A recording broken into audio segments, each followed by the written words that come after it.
এক দীর্ঘ নীরবতা আর ভাঙা গড়ার রাজনৈতিক নাটকের ভেতর দাঁড়িয়ে পুরো বিশ্ব এখন চেয়ে আছে মধ্যপ্রাচ্যের নতুন মেরুকরণের দিকে। একের পর এক সামরিক আঘাত ও শীর্ষ নেতৃত্বের রদবদলের পর থেকেই খবরের শোরগোলের পেছনে জমছিল নানা সন্দেহ। তবে এবার আন্তর্জাতিক অঙ্গনের নজর আটকে গেছে একটিমাত্র সংবাদের টেবিলে। ইরানের রাষ্ট্রীয় গণমাধ্যমে সম্প্রতি প্রকাশিত একটি বিরল ও তারিখহীন ভিডিওতে দেশটির নতুন সর্বোচ্চ নেতা ৫৬ বছর বয়সী মোজতবা খামেনিকে প্রথমবারের মতো প্রকাশ্যে কথা বলতে দেখা গেছে।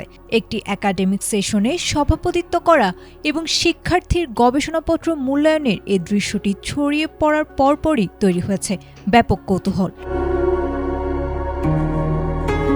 চলতি বছরের ২৮ ফেব্রুয়ারি যৌথ মার্কিন ইসরায়েলি বিমান হামলায় বাবা আয়াতুল্লাহ আলী খামেনির মৃত্যুর পর আধুনিক জেনারেল হাসপাতাল ও উন্নত প্রযুক্তি এবং অভিজ্ঞ চিকিৎসক দলের নিরলস প্রচেষ্টায় আমরা আছি আপনার পাশে। ডেল্টা হাসপাতাল, মায়ের মতোই যত্নশীল। ইরানের সর্বোচ্চ নেতার দায়িত্ব নেন মোজতবা খামেনি। দায়িত্ব নেয়ার পর থেকে তাকে প্রকাশ্যে না দেখে চারপাশে শোনা যায় গুরুতর আঘাতের গুঞ্জন। বার্তা সংস্থা রয়টার্স ও মার্কিন প্রতিরক্ষামন্ত্রী পিট হেগসেথের তরফ থেকে তার শারীরিক বিকৃতি বা ট্রমা থেকে সেরে ওঠার কথা বলা হলেও সব জল্পনা উড়িয়ে দিয়েছে তেহরান। সম্প্রতি দেশটির প্রেসিডেন্ট মাসুদ পেজেশকিয়ান দাবি করেছেন, ঘণ্টা ধরে দীর্ঘ বৈঠকে নেতৃত্ব দেয়া মোজতবা খামেনির শারীরিক অবস্থা নিয়ে ওঠা অভিযোগ সম্পূর্ণ ভিত্তিহীন।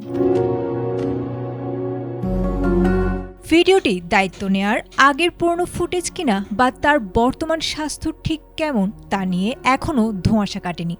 তবে তেহরান ও ওয়াশিংটনের মধ্যকার তীব্র টানাপোড়েন, হরমুজ প্রণালীর চলমান অচলাবস্থা এবং যুক্তরাষ্ট্রের নতুন অর্থনৈতিক নিষেধাজ্ঞার ঝড়ের মধ্যেই এই বিরল উপস্থিতি যেন নতুন এক ভূ রাজনৈতিক বার্তা দিচ্ছে।